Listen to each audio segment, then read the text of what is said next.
미용실 막 가신 건 아니죠? 저요? 네. 갔는데요. 갔어요? 어제 파마했어요. 아 그래요? 아 이런 얘기를 해야 되나? 네, 안녕하세요. 키토뷰의 김무혁입니다. 오늘은 정말 귀하신 손님 한 분 모시고 인터뷰 진행할까 하는데요. 스타트업 해외 진출실의 전원호 대리님입니다. 네, 먼저 간단하게 엄청 의욕이 앞서셨는데 기다렸어요. 먼저 자기소개 부탁드립니다. 네. 예, 안녕하세요. 저는 한국무역협회의 스타트업 해외 진출실 전원호 대리라고 합니다. 올해 4년차 맞이하고 있습니다. 반갑습니다. 네. 그래서 현재 지금 소속되신 부서에 대해서 좀 간략하게 소개해 주실 수 있으신가요? 예. 방금 명칭을 말씀드려서 유추하기가 좀 쉬우실 텐데요.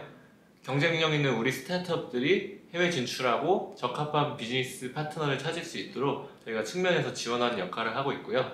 예시로서 첫 번째로는 이런 스타트업들이 신규 해외 고객사를 유치하는 것을 지원한다든지 혹은 해외에 있는 투자자들한테 투자 유치를 받을 수 있도록 탐색하는 것을 지원한다든지 마지막으로는 해외에도 여러 스타트업 진흥 기구들이 있거든요. 또 그런 기구들을 통해서 현지에 적합한 네트워크를 찾을 수 있도록 그 중간에서 조율하고 지원하는 역할을 맡고 있습니다. 정말 많은 업무를 하시는 것 같은데 네. 그래서 그 많은 업무 중에 혹시 스타트업 지원 업무를 하시면서 좀 기억에 남는 업무나 에피소드 있다면 공유해 주실 수 있으실까요? 예. 이거는 최근에 다녀온 건데요. 저희가 일을 하다 보면 해외 기관과도 많은 네트워킹을 하게 되는데요. 최근에 오스트리아 스타트업 진흥기구인 GIN에서 한국 내에서 주최한 네트워킹 행사가 있습니다. 이게 뭔가 하면 오스트리아에서 한국으로 진출을 희망하는 스타트업들을 선별해서 저쪽으로 인바운드로 직접 오셔서 생태계 관계자들이랑 네트워킹하고 피칭하고 그런 자리였는데요. 오스트리아 주한 대사님께서 오셔서 재미있는 환영사도 해주시고 실제로 해외 스타트업들이 피칭하는 모습 보니까 되게 흥미롭더라고요. 예, 그리고 야간 네트워킹 행사다 보니까 아무래도 술이 빠질 수가 없는데 그러다 보니까 오스트리아산 와인이랑 맥주를 많이 준비하셔가지고 카나페랑 같이 맛있게 먹었고 그 슈티기라고 한국 편의점에서도 판다고 하더라고요. 그래요? 네. 저도 한번 본 것 같아요. 네, 방금 그래서 찾아보고 왔습니다. 그래요? 그래서 굉장히 맛있게 무료니까 굉장히 맛있게 먹었고 또 이제 다 그렇게 행사가 진행되다 보니까 사람들이 흥이 오르잖아요. 흥이 오른 상태에서 그 피칭한 스타트업들의 제품들을 이제 체험해 보는데 그 중에 메타버스 스타트업이 있었어요.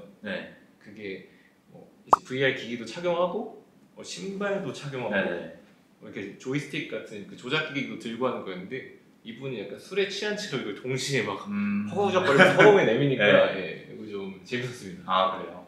그리고 약간 좀 그래도 칼퇴 이런 것도 못 하신 건 아니신지? 맞는데 제가 한번 가보고 싶었어요. 그런 자리. 코로나 때문에 워낙 겪을 일이 없었어가지고. 그래서 이제 좀 잠깐 얘기를 들어봤는데 다른 이제 기관들과도 많이 이제 협업을 하시는 것 같아요. 그래서 협업을 좀 많이 하시는 편인가요? 우리 실이 협회 부서질 중에서도 많이 하는 편이라고 생각합니다. 정부 사이드 쪽에서는 당연히 중소벤처기업부, 창업진흥원, 그리고 서울산업진흥원, 지역별 창조경제혁신센터, 그리고 강남구청 이런 곳들이랑 같이 얘기를 많이 하고 공동으로 사업을 기획하거나 운영하는 것도 있고요. 또 해외 쪽으로 보면은 아까 말씀드렸다시피 그런 해외 스타트업 진흥 기구들 아니면 각국 주한 대사관, 해외 현지 엑셀러레이터, 해외 대기업 담당자 이런 곳들하고 많이 협업을 하고 있습니다. 정말 많은 기관들과 들으면 참 멋있죠. 그러면 다음 질문으로는 이제 한국무역협회에서 좀 스타트업 지원 서비스를 많이 제공하고 있는데 다른 기관에서도 그런 서비스를 이제 제공하잖아요. 근데 이제 협회만의 좀 차별점은 무엇이 있을지? 아무래도 가장 차별화되는 점은 우리가 직접 해외 담당자들을 컨택하고 설득한다는 점입니다. 그 오픈 이노베이션이라고 하죠. 그 대기업들이 자기네 내부 리소스만 활용해서 어떤 R&D를 하는 것이 아니고 외부의 자원, 특히 스타트업들과 협업을 통해서 어떤 생산성의 향상이나 개선을 만들어내는 것을 말하는데요. 단순히 해외 오픈 이노베이션 사례를 국내에 2차적으로 가져서 소개하는 데 국한되지 않고 그러니까 직접 그런 담당자 기업들을 찾아서 컨택하고 설득하고 그들 기업이 직면하고 있는 문제가 뭔지, 원인은 뭔지, 어떤 점이 개선됐으면 좋겠는지, 그래서 원하는 스타트업이나 수요 분야가 뭔지 다 사전에 협의하고 프로그램을 열기 때문에 국내 스타트업들 입장에서 저 기업이 우리랑 핏이 맞을까 안 맞을까 이런 걸 사전에 고민하시기 좀 수월할 것 같아요. 직접 찾아가는 수요자 맞춤 영상. 맞습니다. 네. 한편으로는 또 그런 해외 대기업들이 전 세계 스타트업들을 대상으로 오픈 이노베이션 프로그램들 많이 운영하는데 그거와는 다르게 경쟁풀이 국내 스타트업으로 이제 국한되다 보니까 아무래도 국내 스타트업들 입장에서 좀 쉽게 다가갈 수 있는 기회가 되지 않을까라고 생각합니다. 풀도 다양해서 그 네트워킹에도 많이 도움이 될 것 같아요. 맞습니다. 그리고 마지막으로 테스트베드 사업이라고 해외 현지의 시설이나 인프라에 국내 스타트업의 서비스나 제품을 시범적으로 설치해서 비즈니스적으로 이게 적합한지 검증하는 그런 사업이 있는데요. 한국무역협회가 거의 최초로, 국내에서는 거의 최초로 시도를 했고 해외 많은 레퍼런스를 보유하고 있어서 다른 기관들에서도 우리 시기로 많이 협업 요청을 하고 위탁해서 사업을 받아서 운영하고 있습니다. 그만큼 많은 노하우가 축적되어 있다. 선배님께서 너무 잘해주셨습니다. 네, 알겠습니다. 그래서 다음 질문으로는 이제 현재 스타트업 지원 업무를 하시고 계신데 그 자신이 생각했을 때 이런 지원 업무를 하면서 좀 필요한 역량은 또 어떤 게 있을지. 방금 저희 업무를 설명드렸다시피 글로벌 기업의 오픈 이노베이션 담당자들을 상대하다 보니 이메일도 많이 쓰고 메신저도 많이 하고 그리고 화상회의, 줌콜 같은 화상회의로 협의도 많이 하거든요. 그러다 보니까 아무래도 기본적인 외국어 역량이 중요하겠고요. 제가 가지지 못해서 좀 외국어가 다릅니다. 외국어 마스터. 저 이제 팝하고 많이 쓰고 있고. 그리고 두 번째로는 저희가 아무래도 그 양 사이드에 있는 플레이어들 동시에 상대하는 그런 중간자리적인 위치에 있다 보니까 이해관계 조율이 중요할 것 같아요. 이게 어떠한 예를 들면 한 단어를 들어도 사람들마다 생각하는 바가 다르잖아요. 그런 것처럼 같은 비즈니스에 대해 얘기를 해도 A에서는 뭐 X에 대해 기대를 하고 B에서는 Y에 대해 기대를 하고 이런 기대값의 차이가 있을 수 있어서 그런 것들을 조율하는 게 굉장히 중요하다 볼 수 있고요. 특히나 해외를 상대하다 보니까 뭐 커뮤니케이션에서 좀 더 미스가 있을 수 있고 그런 오해? 그러니까 기대값이 다른 차이가 더 클 수 있을 것 같거든요. 또 하나는 제가 지금 하고 있는 것도 있는데 그 창업 다른 국내 기관도 껴서 하는 경우에는 또 그들만의 이해관계가 있을 수 있어서 그런 니즈를 적절히 잘 버무릴 수 있도록 버무려서 사업을 끌어갈 수 있도록 하는 게 중요하고 아무래도 이제 기관들이랑 많이 협업하다 보면 각 기관마다 이해관계가 있기 때문에 맞습니다. 그 관계를 좀 조정하는 역량이 필요하다. 맞습니다. 그리고 마지막으로는 이것도 두 번째랑 연결되는 건데요. 저희 사업이 이렇게 정형화된 오래된 지원 사업이 아니라서 정형화된 구조가 없고 좀 그때그때 즉흥적으로 대응하는 게 많거든요.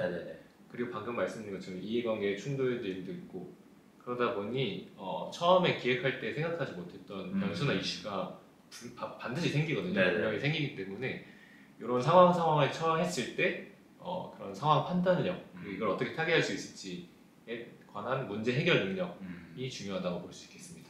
저라면 좀 하기 힘들 것 같은데 아닌가요? 저도 비빌거리고 있습니다.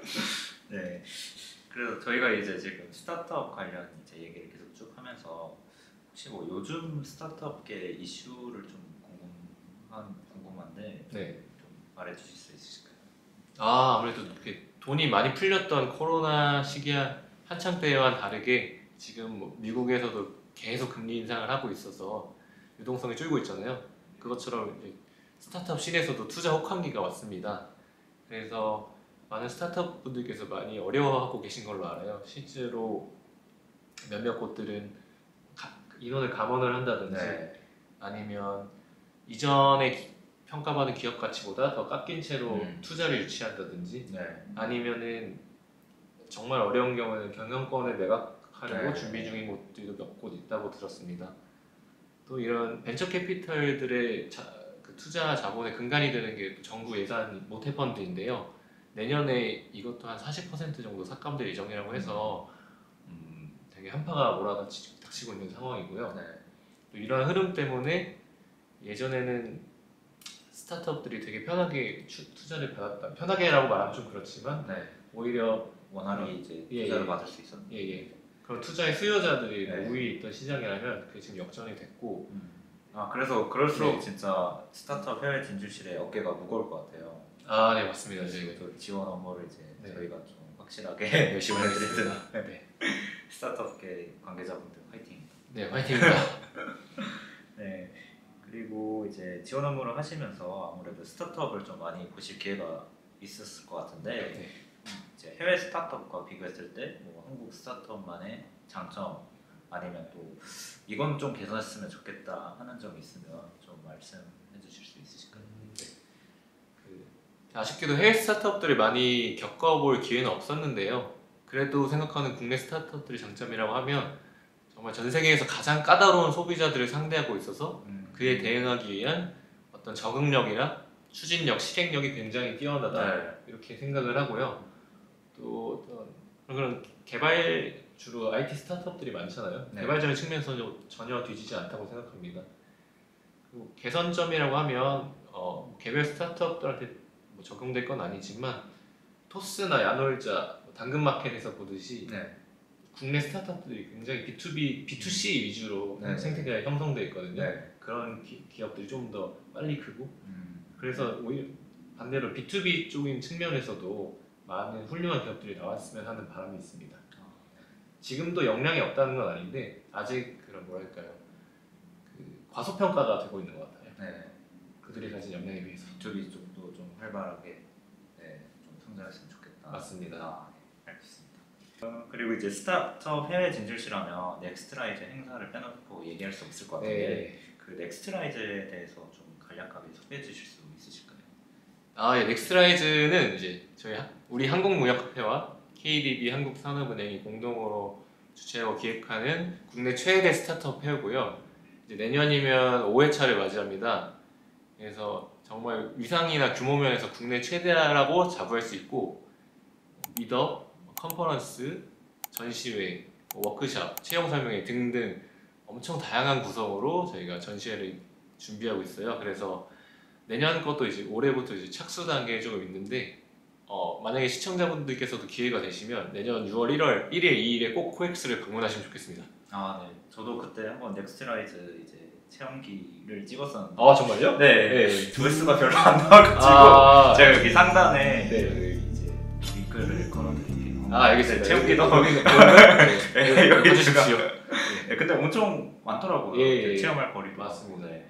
제가 최근에 다른 곳들도 가봤는데 네. 비교가 안 돼요. 그렇죠. 예, 정말. 1년에 엄청 큰 행사. 예, 내년에 더 커집니다. 큰일 났습니다.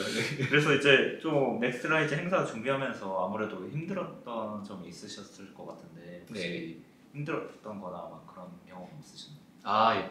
예. 넥스트라이즈가 뭐 국내뿐만 아니고 국외 다양한 대기업 VC 스타트업들도 참여하기 때문에 정말 동시에 많은 일들이 발생하거든요. 그렇죠. 일례로 비즈니스 미팅 같은 경우에는 그 기간 동안 한 2,000건 이상 있었는데 이게 이러다 보니까 뭔가 요청사항들이 갑자기 막 몰려올 때가 있어요. 정말 엄청나게 정확하게 계속 불리는데 그 리소스의 한계가 있다 보니까 그런 걸 대응하는 게 조금 버거웠고 좀 그런 부분에서 힘들었습니다. 약간 콜센터처럼 진짜.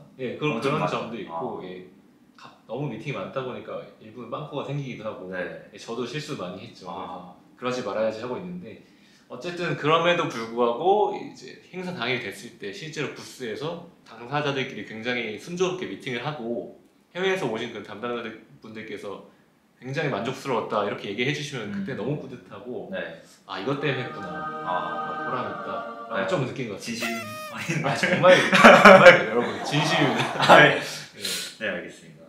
그러면 이제 마지막으로 이제 시청자분들께 한마디 해주실 수 있으실까요? 우리 협회 스타트업 업무를 좀 이해하시는데 도움이 되셨을지 모르겠는데요. 그래도 끝까지 봐주셔서 너무 감사드리고 앞으로도 심도 있는 지원 사업을 많이 기획할 테니까 스타트업 당사자분들께서도 저희 지원 사업에 많이 신청해 주셨으면 좋겠습니다.